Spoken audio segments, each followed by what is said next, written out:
I had my first professional MMA fight 9 weeks after I stepped in the gym. You're a calculated guy, man. 9 weeks after. And you done no amateurs? I had 2 amateur fights before that. And you just jumped straight. But in the 9 weeks, yeah, two amateur fights, and then 3 weeks before this fight. So what happened was, had these 2 amateur fights on one day, and I won both fights in the first round. And I was getting by at that point by like playing UFC video game, whether it was UFC night, like what was it like? Some people learn moves in that outfit, though, bro. Right. So I was like learning arm bars and stuff in this UFC game. I was a UFC fan, and then so I went down the gym to keep fit, started training. I'd done a little bits and pieces with the lads before when I was in the armed forces. Done a little bit of stuff when I was younger, but like I'd go down to the gym, be there for like a few weeks, month at the most, and then I wouldn't do it.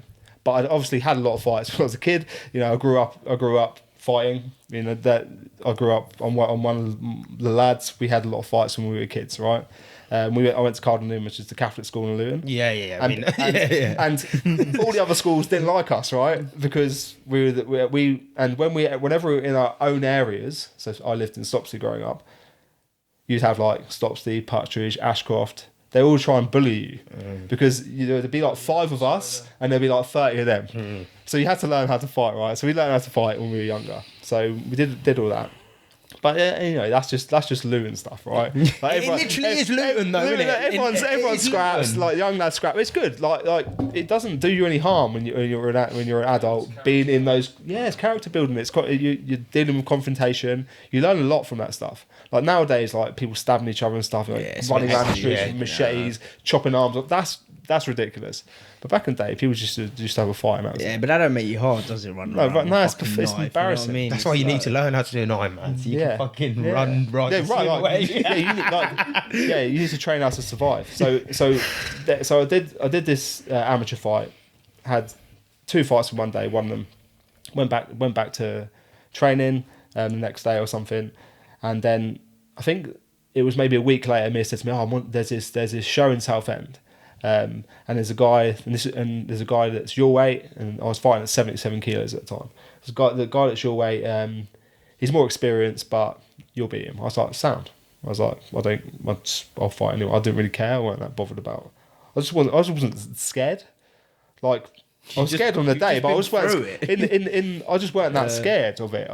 It just didn't. How scare old me was you much. when you first started? I was 21 when I started. Okay. So I was 22 at the time. Time. So 22, and I just weren't that scared. Like I was doing well in training, I was improving, although I'd only been doing it 6 weeks. But 6 weeks in my timeline of doing stuff is a lot, right? Because I'll throw myself in there. When I'm working on something, I will fucking work my ass off. I'm obsessed. I can't. That's the way my brain is. I'm a deep learner, so I'll just get involved. I'll be in the gym all the time. I'll be watching videos. I'll be learning. I'm analysing everything. My brain's really good at memorising information anyway. I've always been academic, so I was just like obsessed. Boom, boom, boom. Train, and I was already fit and strong. So I ticked a lot of boxes anyway.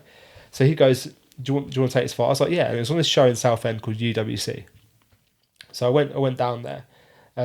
So the week before the fight, sorry, Amir comes up to me. He's like, "Dale, your opponent's pulled out." I was like, "Oh shit!" He goes, "But it's all right. We've got another opponent." I was like, "Okay, cool." He goes, "But it's a bit different to the other one because your opponent that's pulled out, well, it was supposed to be on the amateur undercard, right? And the other guy that pulled out at 77 kilos is the pro main event, right? So he goes, so you'll be fighting on the main event of the pro card. So you have to be pro. So you'll be fighting on the main event of the pro card, right?" So I was like, what? So against a professional? And he goes, "Yeah, against a pro fight." I was like, "Yeah, well, okay. What's he doing?" He's like, he goes, fuck it, Dale. This is how he speaks. It's just some jiu-jitsu guy from London. Fuck him, just clock him. Yeah, this is what's just he's a savage as well. Just clock him, right? And this is his mentality. Just clock him, right? I was like, "Oh, right, sounds legit. Okay, yeah, I'll just do it." So I went down there, and I weighed in on the day. So I weighed in at 77 kilos on the day, and like he weighed in the day before. And then when I seen him next day, I was like, "Fuck, this guy's a giant." He was like about 4 inches taller than me, much bigger than me. I was like, "Okay, it's probably going to be a tough night." Anyway, I went in there, started fighting him, realised very quickly I was out of my depth. Threw an overhand right, he flying knees me in the face, knocked my teeth out. So my teeth were swilling around in my mouth. And I was obviously carried on fighting. Then he took me down, mounted me, was dropping elbows on me. And then as I posted up, he armbarred me and I tapped out. And I was like, okay. That's what it's like to fight someone who legit knows how to fight, right? Yeah. So it was like a baptism. Just clock him. Just clock him. I was like, I tried that. And then, later on I was in the hospital, they were like, yeah, we can't do much with these teeth. So, but that was like a baptism by fire. And I was like, you know what? I'm going to learn this properly. So I was trained even more. And I went on a tear after that. I didn't go back to amateur. I just stayed at pro. I was just like, right, fuck it, I'm just going to fight people. And I was able to, pretty much everyone I fought, I guarantee, was more experienced than me, had trained the sport longer than me. I can almost guarantee that. I didn't have the conversation with all of them afterwards, etc. But I can almost guarantee, because who's fighting pro in MMA in 9 weeks? No. At 3 months, at 6 months? They're not, are they? No. The next year I had 5 fights, won them all. And then, I just kept fighting. And that was it. I got better and better and better. And then obviously the opponents improved. But yeah, had a good career in it. And to be honest, like even now, so you probably hear like a bit of a lisp in my voice. At the moment I'm having dental work done on that injury. So for a long time I had a bridge on my teeth where they put one of the teeth back in. And this year at Ironman, I was opening the gel the day before the race and I snapped my tooth. So I snapped the bridge. And then I had to fucking super glue the tooth back into my mouth to race.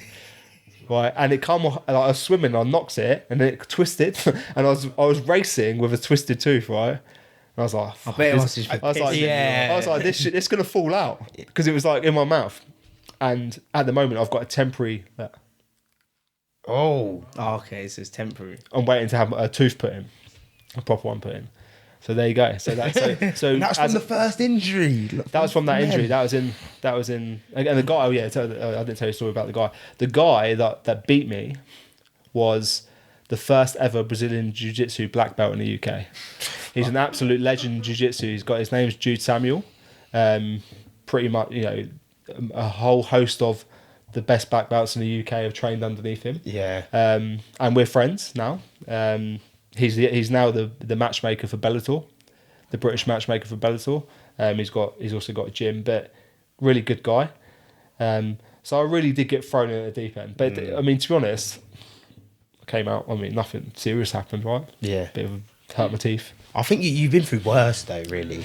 Like, yeah, 100%. If you like in the Marines and that, it's worse than getting beaten. I think you've seen a bit more life. Yeah, I just went like it made me. If anything, it made me more intrigued to learn it. Yeah, because I was like, you grow up and you have a few fights. Oh yeah, like it must be quite tough, right? And then you and then you're a Royal Marine and you're strong and fit, and then you go and fight this guy, right? And he just whoops you so bad. You're like, fuck, it's crazy the level. You got that choice in your time. Yeah, you can run away. Leave away or just run away. Like most people run away, don't they? They don't like it. But yeah, I went back to it and then just got better and better and better. I mean, from start to finish, I only done MMA for 3 years. Yeah. Like actually training properly to fight. I've done some bits and pieces afterwards, but that was a really condensed career. I don't know anyone that's done what I did in 3 years. No. From start to finish. I think you're just obsessed, man. I just went hard, mate. I just went. You're gonna do it. I was about just. I was always just think like, how do I beat this opponent? Like, what can I do to beat him? Because I knew that they have more skills than me, but I was like, they don't know that though. That's another thing. Psychologically, they don't know how much you know. So I know that they probably know more than me, but they don't know what I know. So I'm like, where are their weaknesses? What can I exploit? Okay, let's do that. And that's how I fought. So if you watch my fights, you can see that I'm not looking to have a scrap with anyone. I'm looking to effectively beat them, take them out. And Storm wasn't notoriously it's not an MMA gym either. Mate, right. So it's a kickboxing gym. We had some MMA classes. Like one of my mates, Kieran, was training us. Mate, I hashed it together. I had no official grappling training really. I used to travel a bit to spar, so I got a lot of training from sparring. I used to travel with the Tates. We used to go around the country sparring people in different places, and also used to do a lot of MMA sparring as well. I went to a few wrestling classes. I never formally trained Brazilian Jiu-Jitsu, although I've submitted a lot of people. I beat black belts in MMA fights. That's mental. Isn't it? So how? Right. So and I know no, I don't, mate. It's just. I mean, there's only. I think there's only two things in life that I've been naturally very good at. I'm very academic, and I was good at fighting. I just understood it. What was your mental state like? Because obviously I'm guessing you would have carried on doing MMA if it wasn't for the injury. So so it was an interesting one. So I had the injury, had a big surgery, and it was taking me a long time to recover. I'd done a lot of rehab beforehand. I was trying to fight through these injuries. It wasn't going away, and so I ended up having the surgery. Now, if I look back, I probably shouldn't have had the surgery. I think that massively shortened my career. I probably could have fought through it. I probably could have recovered in a longer period of time, but actually my knowledge around that type of stuff was limited compared to what it is now. I've got the benefit of hindsight, the benefit of knowing the research better, more now, the benefit of working with thousands of patients, right? So I've seen the journey, what we can do with people, etc. But at the time, my tutors were telling me, look, surgery is the only option. The consultant was telling me surgery is the only option. I was a student trained to be an osteopath, so I was just like, oh, well, surgery must be the only option, right? So I ended up having this surgery. It took me a real long time to recover, and then I was like, I'd recovered and I was back in training, and I was like, do I even want it? I didn't even know if I even wanted to do it anymore. So I was just like, I was back training. I was looking at people that were in the sport, and I was like, you know what? I've got choices here. I need to, if I'm going to compete in professional mixed martial arts, that needs to be my full-time thing. Like everyone that I was fighting at the time was full-time professional fighters. Like that's their job. That's their job, yeah. And then I'm trying to juggle loads of stuff. I was working because I needed to work to get through uni. I was training to fight, and I was studying. And the university course is hard. Like there's a lot of hours that you go. So I was trying to juggle it all, and I was like, I need to make a choice here. And I was like, and I chose to finish off my studies properly and then go into the field that I'm in now. Sometimes I think, oh yeah, maybe I should have just carried on fighting a little bit, and it would have been cool. Like when I fought for the Bamma title, that was the same month that Conor McGregor fought for the Cage Warriors World title, right? And so at that point in our careers, we were at the same level in the same month, right? I lost that fight by decision to a guy called Stevie Ray, who went on to have like 15 fights in the UFC or something, or 8. And he's beat Anthony Pettis twice recently. He beat a lot of good guys, and it was a close fight. He out-wrestled me, but I believe I was better than him. Like my striking was better than him, my jiu-jitsu was better than him. He just out-wrestled me. That's the way it went. But I had to make that choice because I knew that I couldn't be competitive unless I trained full time. But at the same time, I was like, there was never my dream to be a UFC fighter. There was never my dream to pursue that. I just started training because I wanted to stay fit. And all of a sudden, I found myself in competition. I was doing well. And I just went with it. So I was like, let's just keep doing this. And I got to the point where I have to make a decision. I mean, if I had pursued it a little bit more, I believe that I could have fought in the UFC. I truly believe that. I believe now if I come back now and I trained for 3 years, I'd be in the UFC. Yeah. 100%. I believe you. Hey, listen, I'm looking at man's resume. Mate, I 100% believe that.